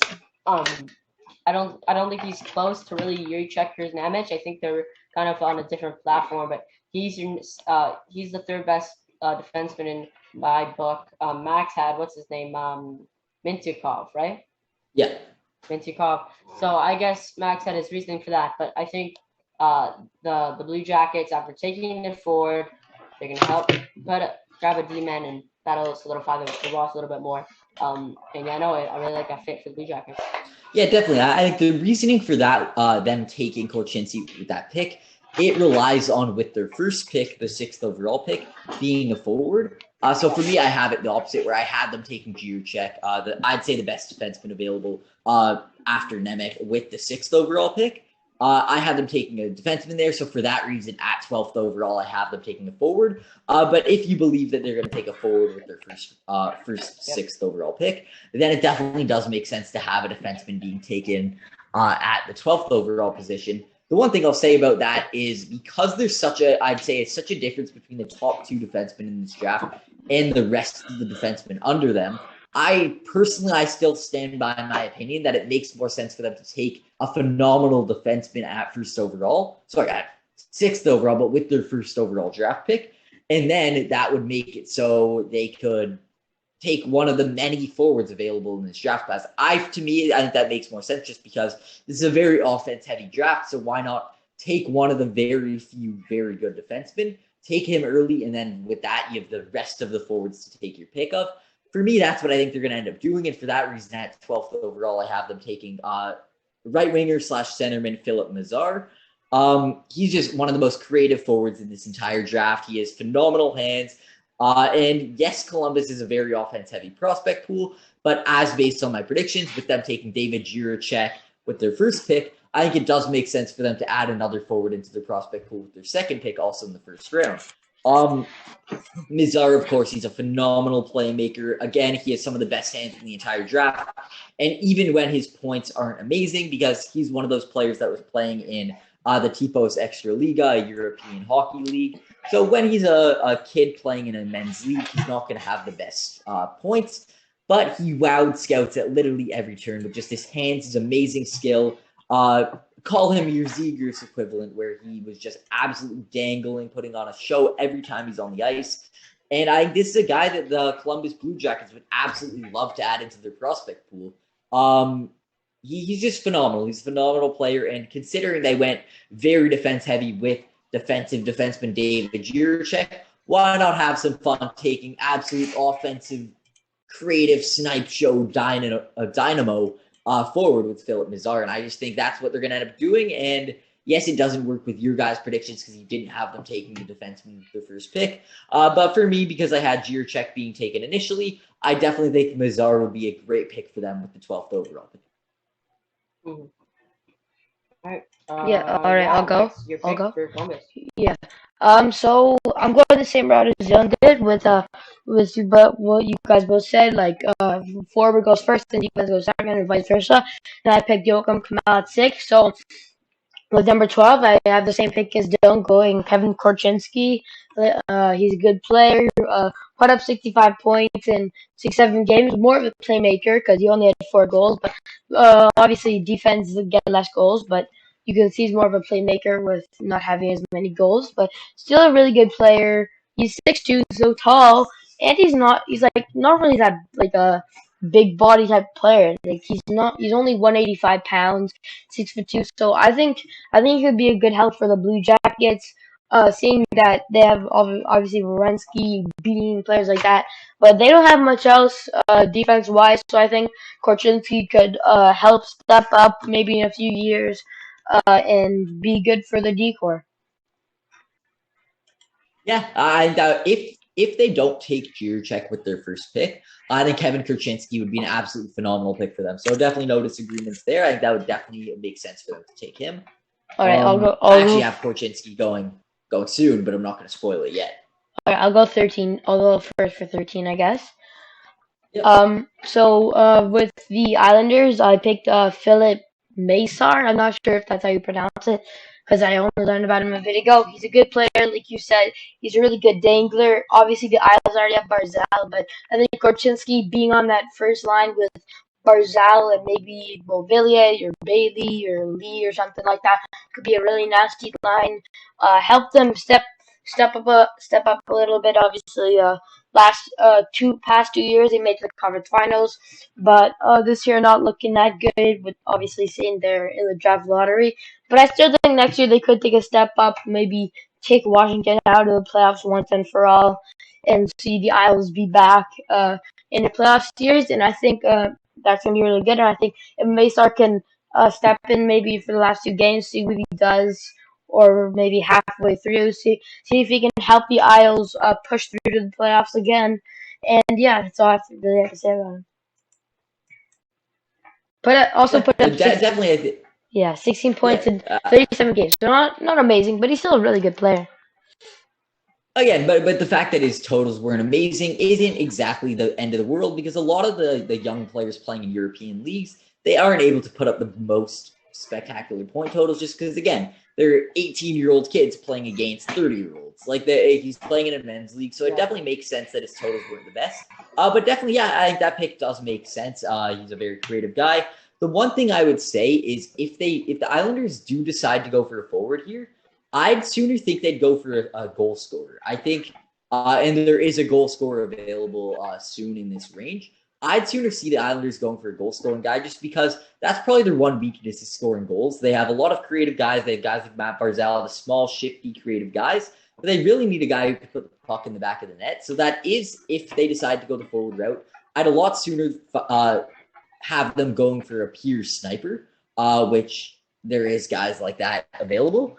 But for me, I actually have them going the other way. The Islanders, of course, are a very defensive-minded team. They always have been. That's how they made it to the conference finals 2 years in a row. Their whole game plan was shut down their opponent, hit them defensively, break them down until they eventually find ways to win these low-scoring games. And to be honest, that's the way they play. That's their style. So I definitely think they would go for a player that furthers their style rather than going completely away from their style with a goal scorer. And for that reason, I have them going with defenseman Kevin Korchinski, who you guys had going 12th overall to the Columbus Blue Jackets. If they're going with the defenseman, I think this guy is the best available defenseman, the third best defenseman in the draft. As you guys mentioned, you went into length about him, but he's a 6'2" defenseman. He's a very good two-way. He had 65 points in 67 games, so very good offensively. But as well, he's very good defensively. And he's quite tall, so he's a big reach. And overall, I think he would very much help the Islanders, as he could provide both offense and defense. And I think that would be very desirable. So that is going to be my prediction. But I wouldn't be surprised to see them go for a sniper, because I think that is very much an area of need. And if they aren't going best player available, I think they very much benefit from taking a pure goal scorer, because that is easily their biggest area of weakness right now. Yeah.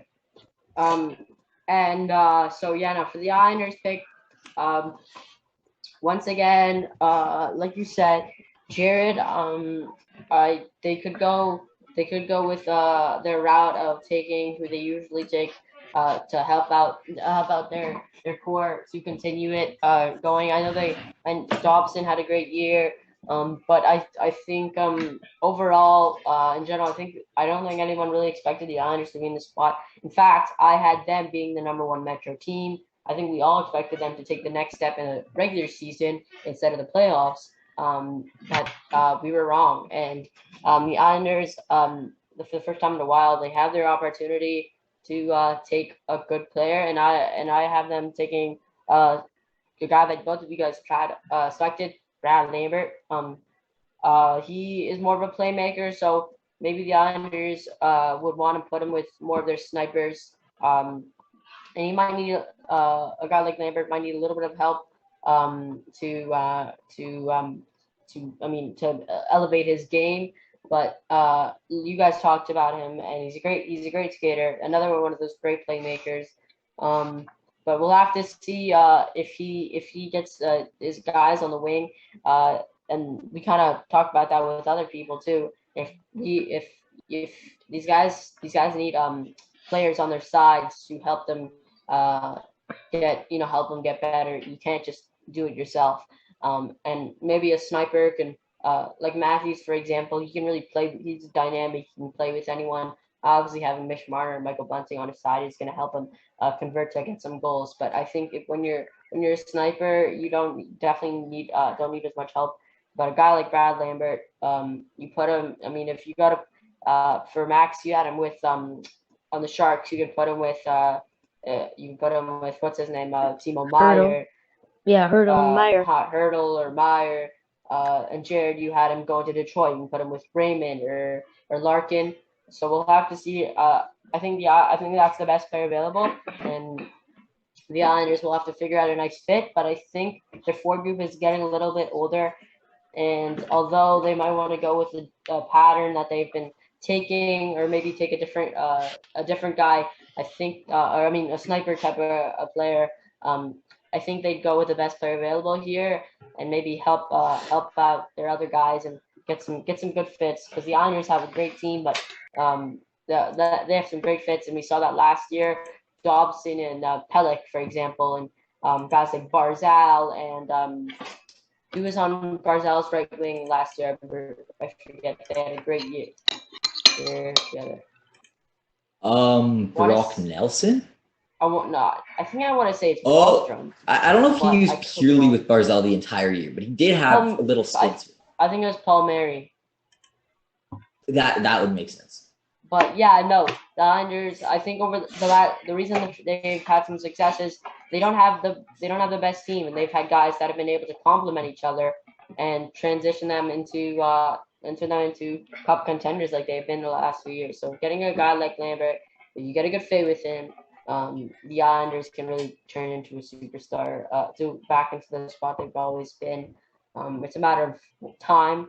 But they've got the time. They've got some time before guys like Bailey and Lee and Paul Mary and Cizikas, guys like that, start to fall out of their rhythm.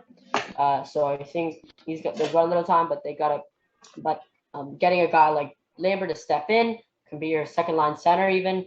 I think that'll be a good fit for the Islanders for the future. Maybe not just now. Give him a little time, but I think Brad Lambert. I think we could see him turn into something special if he's got some good line mates. The one thing I'd say is, I mean, Brad Lambert's kind of like the anti-New York Islanders player. Like that, they like to go with the big body guys. So I have a hard time envisioning them taking a small guy that his whole flaw in his game is that he needs to put on more muscle and strength.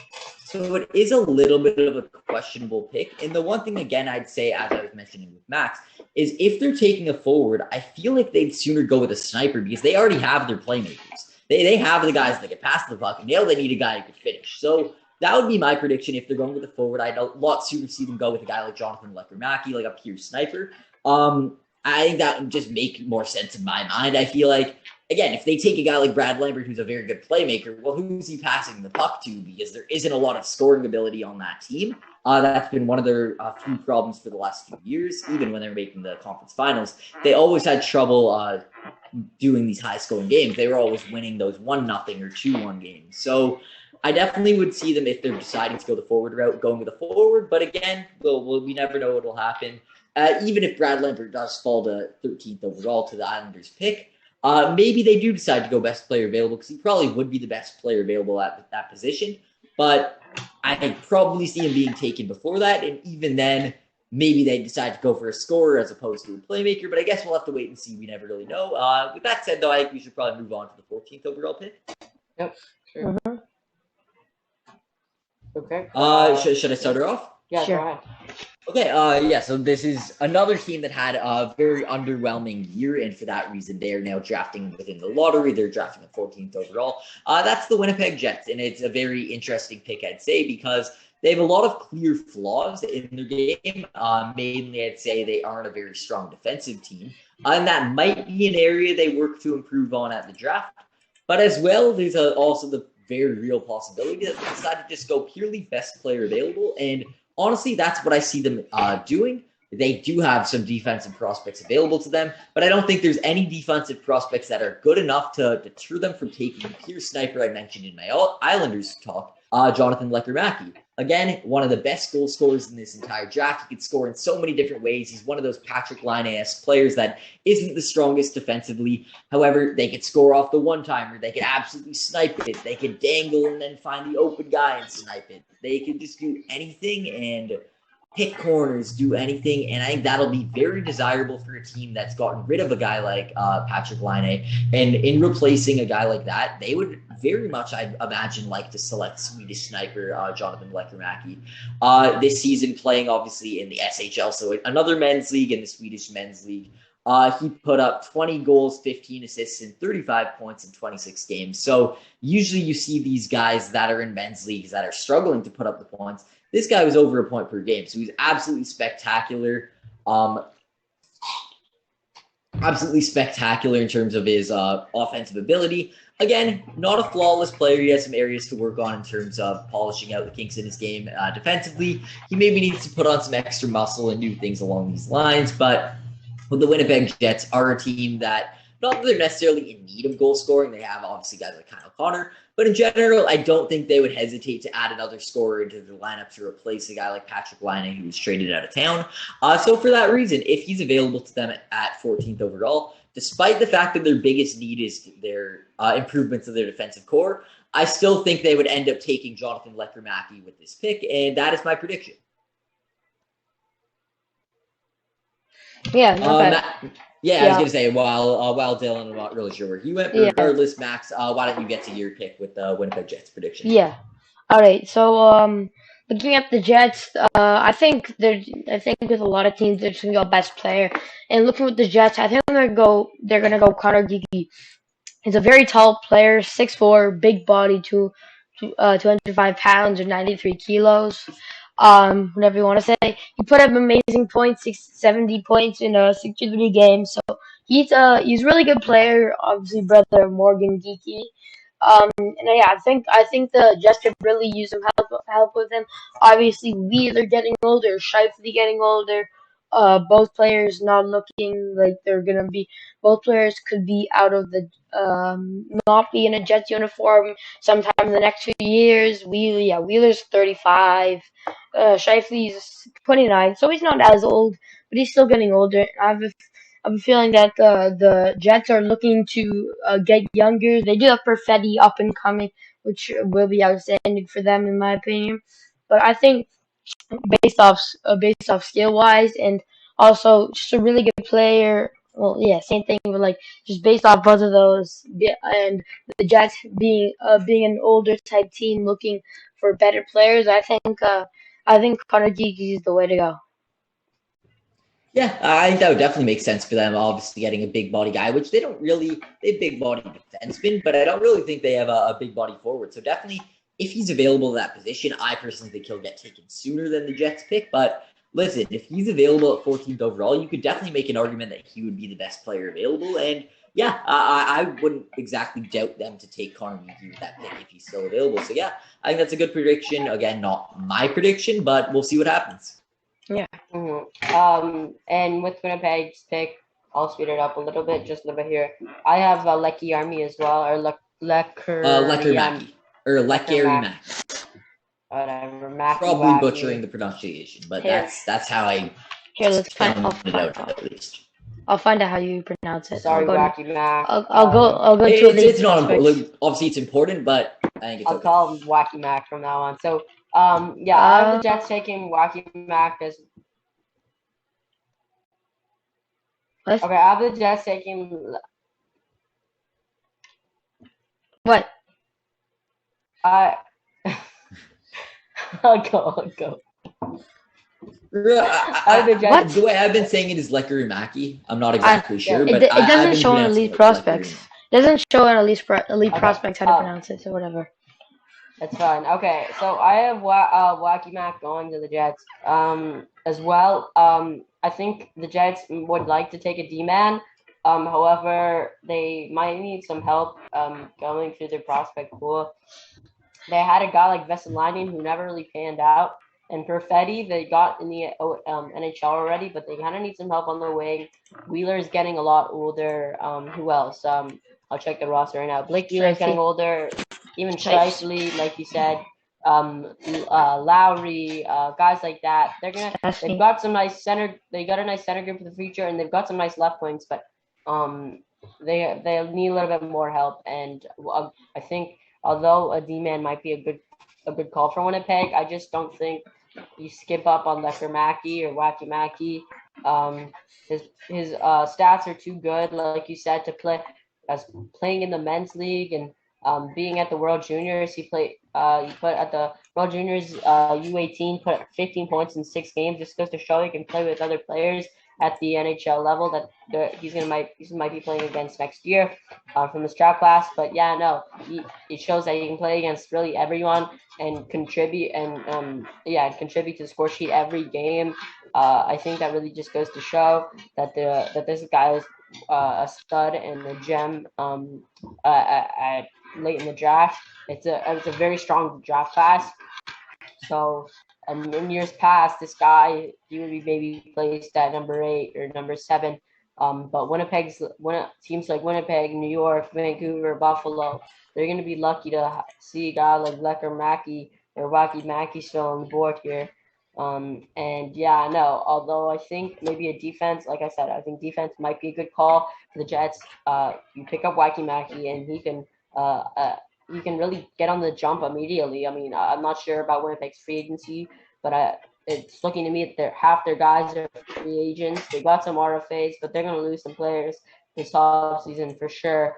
Because Winnipeg's it's not really a highly it's not really the most popular place to go to stay at. So I think the Jets, Lecker Mackey, Wacky Mackey's played with older guys, and they'll be able to just join the Jets right from the go. If they're trying to get back into the playoffs, they'll be able to, with a guy like Wacky Mackey, he can help out. And I think that's a great pick, a great fit. And that's fine. Yeah, obviously be the same ones. But I definitely agree with that one. I think if he's still available, I think they definitely would need a pure sniper. Obviously, they have other phenomenal scoring players like Kyle Connor, but I think the opportunity to select a pure Swedish sniper, I think that's too good to pass up on, and I definitely could see, if he's still available, him going right into the Winnipeg Jets lineup. Or not right into the lineup, but at least into the prospect pool. They develop him, and then once he's ready, into the lineup. With that said, though, I guess let's move over to the 15th overall pick, which is the Vancouver Canucks. All right. Can I go first? Mm-hmm. Winnipeg, I think Vancouver's a team that needs to improve on. Oh, yeah, no worries. All right. So for Vancouver, at this point, I don't even know what his name is pronounced, but I'm just going to say Lecky Mackey. I haven't going to Vancouver. Wacky Mackey Max. Okay, whatever. I don't really care. So, he played good. He played up 35 points in 26 games. Vancouver might need a goal scorer like him. Could go to the Isles if they really need him. 20 goals, 50 assists, so not bad. He's a really good player, and I think he could be really good for them. He's 5'11", so he's kind of tall, but not like super tall. And I think he could be a big help on the right side of things.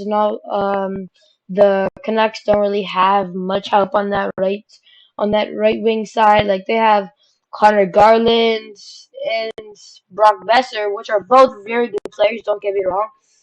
But besides that, they don't really have much to help that right side. And I think Lecky Mackey, whatever, I don't really care at this point, whatever his name is, can really help on that right side. Even if they trade Garland or Besser, he could still be a really big help. And I think in the years coming, if they don't trade him, he could be a big. I keep saying the same thing. I'm trying to say it again. Asset. Big help. Yeah, the asset for the Canucks. Yeah, definitely. I think that would make sense as a pick. They obviously have other goal scorers on their team. Like, yes, Elias Pettersson had a down year, but in general, they do have a lot of guys who can put the puck in the back of the net. So maybe a pure sniper isn't as desperate and as necessary as, for, say, a team like Winnipeg, who is in very much need of a pure sniper to replace Patrick Laine. So that's maybe the one thing I'd say to that. But otherwise, yeah, if they decide to go the forward route, there's definitely an argument that Lecky Mackey is one of the best players available. So there's definitely an argument there that Vancouver could be taking him. It's not the player that I have them taking, because as I was saying earlier, I'd say Vancouver's biggest need is for sure the defensive core, must like Winnipeg. Because in my prediction, Winnipeg took up that sniper that maybe gives them an excuse not to take a defenseman. I don't really see any player that will deter Vancouver, on the other hand, from taking a defenseman. For that reason, I have them taking Pavel Mintyukov. So he's a puck-moving defenseman. He's 6'1". Definitely more of an offensive defenseman. He has phenomenal speed, phenomenal hands, an amazing shot. But as well, he's a two-way guy who could very much thrive on the defensive end of the ice. He does have some bad habits, such as overcarrying the puck, which is something that his scouts consistently complain with him, that he overcarries the puck to the point where sometimes he gives it away. That is a problem, but it isn't a problem that I think an NHL coach won't be able to fix. They can just tell him, hey, don't do that. And he should be able to learn that lesson pretty quickly. So in general, I think a defensively lacking team, but yes, they have Quinn Hughes, but they don't really have a lot after that. I think they would definitely go out of their way to draft this defenseman if he still is in the 67 games he played in the OHL for Saginaw Spirit. And in general, he's just a very good player who I definitely think would be a great pick at 15th overall. Yeah. I have the same selection as you, Jared. Looking at Vancouver's defense, holy shice.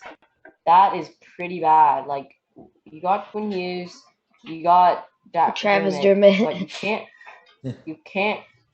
It's gonna be tough to trade Ekman Larson. You got him for until 2026, 2027 at $7 million. You got Tyler Myers, 2 more years at $6 million. And that is 2 of their best 3 defensemen. I like their addition of Travis Dermott during the offseason. Sad to see him leave the Leafs. But I like that fit. They need a little bit more help. And as much as they need a more defenseman-minded young players, I think Pavel Mintyukov is just by far the best defensive player left. Like you said, Jared, he's a better two-way, but he can also convert. Quinn Hughes is a lot more offensive-minded than defensive-minded, in my personal opinion. The Canucks need a lot less of that, but they're going to have to help a guy like Mintyukov is, like you said, Jared, going to have to dial back from holding onto the puck and have to play a little bit more defensively. Although he's got some nice offensive skills. That's something you always want to have in a defenseman, regardless of what their best traits are. I think you want them to be great on defense. And Mintyukov, like you said, he can clean up those traits of just not being more defensively minded and kind of being a little bit of a puck hog. But yeah, I think Vancouver desperately needs a D-man here. And originally I had them taking a forward, but I think their forward group is good enough. They might even trade a few forwards this year. So for some other ones, I know Bester might get traded, or Miller or Garland even. But as of right now, I think their just forward group is good enough. They also got some nice forwards in the AHL, and I also know they got some nice demon in the AHL. They picked up Philip Johansson this over the offseason from Minnesota, a former first-round pick. They picked up they have Jet Wu. So they've got some nice defensemen, but I think picking maybe a left shot D-man to help you out your back end would be nice. Also to help out on offense. But yeah, no, I think it's a good fit for the Vancouver Canucks, and yeah. Yeah, definitely, I agree. I think that fit just makes a ton of sense. It's just a offensive, but it's a two-way overall defenseman who could definitely do wonders, probably not right away, but one day he could slot into the Vancouver Canucks defensive core and make them an overall well-rounded competitive team, which of course is what their desire is. With that being said, we're now going to wrap up all the lottery picks by talking about the 16th overall pick. It's their second pick in the first round so far, the Buffalo Sabres. And should I start by saying the player I think they'll take? Sure. All right. So in this position, if he's still available, of course, I have them taking Russian right winger Danila Yurov. So he's another one of those speedy forwards, but he's also 6'1". He has some size, he has some skill. He's very quick, very just phenomenal and very skilled offensively. This will definitely be desirable for a team like the Buffalo Sabres that overall, they're just trying to get the best players available and they're trying to get goal scorers. They, of course, as I mentioned, they've solidified their defensive core, I'd say, for the future with the picks of Owen Power and Rasmus Dahlin. Now they're going offense, and more offense, and I really think they're going to continue that vision with this draft, taking a guy like Danila Yurov, who, yes, he does have some risks. He's not the overall most strong player. He's not the best in terms of his decision-making. But overall, he has enough potential, enough skill, enough speed that I think the Buffalo Sabres at 16th overall would absolutely love to take a flyer on Danila Yurov, and obviously, hopefully, he pans out. But even if he doesn't exactly live up to all the hype and some decision-making problems are present in his game in the NHL, I still think he has enough skill there that it makes sense to draft this guy based on the potential he possesses. And the hope is, of course, that he could take the Buffalo Sabres from being a rebuilding team to actually a team that hopefully can make the playoffs one day. Yeah. So I'll go next. So for my pick, I had the same. I had Danila Yurov. There's not much to say about him after you talked about him, but yeah, he's good. He put up 36 points in 23 games, so not that bad. More of a playmaker. Looking at it, 23 points in 13 games. Didn't do too good in the KHL, but you can't really blame him because the KHL is a wide range of players. Like pretty sure Yager is still in the KHL somewhere. So like there's a wide range of. He's in the Czech league. So yeah, well, yeah, but like there's still What's his name? yeah, but there's still older players. Like I'm sure there's players in their 40s or something like that. Datsuk still plays. Yeah, and then looking at Danila Yurov. He's only born in 2003. Yeah, he's only born December 2003. So yeah, he's a young player. Younger than me. Crazy. Yeah, younger than Jared, and yeah, he's a young player. He has some good potential, like you said. He could be a really good help for not Boston, Buffalo. Help out their core, and yeah, that's all I have to say because we kind of have to wrap it up. So I'll let Dylan talk. Okay. With my pick, I went with a forward for Buffalo as well. I took Cutter Gauthier in my last pick for the Sabres, and for this time, I'm gonna take Philip Mazar for the Sabres. I couldn't really look at him too much, but I know we want to get this done quick, so I'll just talk quickly about him. I know you guys described him earlier, and yeah, I know. I think Buffalo, after taking their D-man, they're done for D-man. They're ready to move forward. I could see them being with their actual pick next year, being around this spot, being a mild contender for the playoffs. After taking a huge step from one of the worst seasons of all time last year. But yeah, no, I think this Sabres pick was this will make sense. Vegas, what a fun sight it was to see Vegas fail. But Buffalo taking their pick here from the Eichel trade. I think they pick up a nice player in Mazar. Help out smooth their winger core. I'm not sure if he's a right wing or a left wing, but I think no matter what, the Sabres probably want to take another forward with this pick at 16. And in my opinion, they're taking Mazar. Yeah, I definitely think that's a good fit because, again, Philip Mazar is the guy who has very quick hands. He's a very creative forward, but as well, he's a playmaker. And considering your other pick was Cutter Gauthier, who, yes, he's a two-way forward who can play well defensively, but in terms of his offense, he has a very booming shot. He's a very strong player.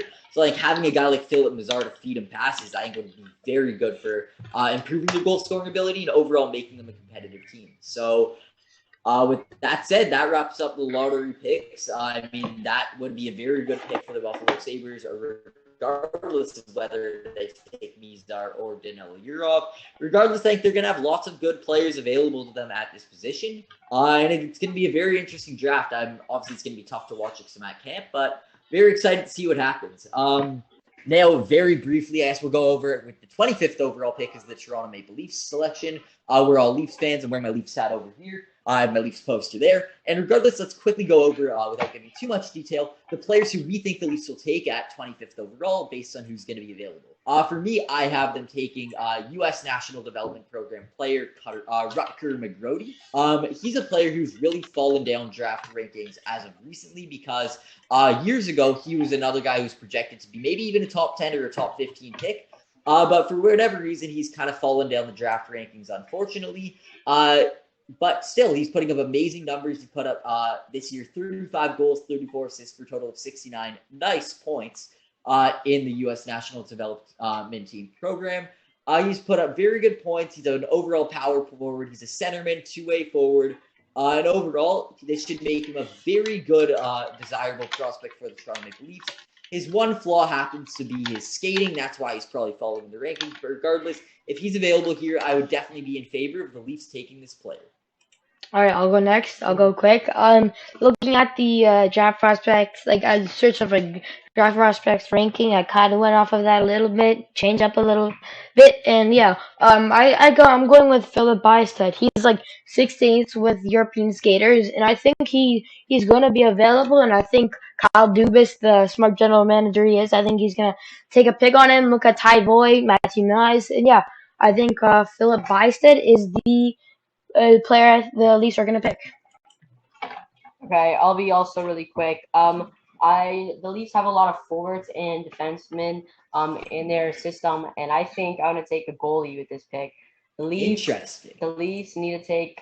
They got Joseph Wall, but I mean, the rest of their goalie group isn't really nice. If Tyler Brennan is still available at that pick, I think the Leafs will take them. They're probably gonna lose Mrazek or Campbell this year, or both, and we might have to see Wall step up or Shalgren. But I guess we'll have to wait to see. But yeah, the Leafs might need a little bit more.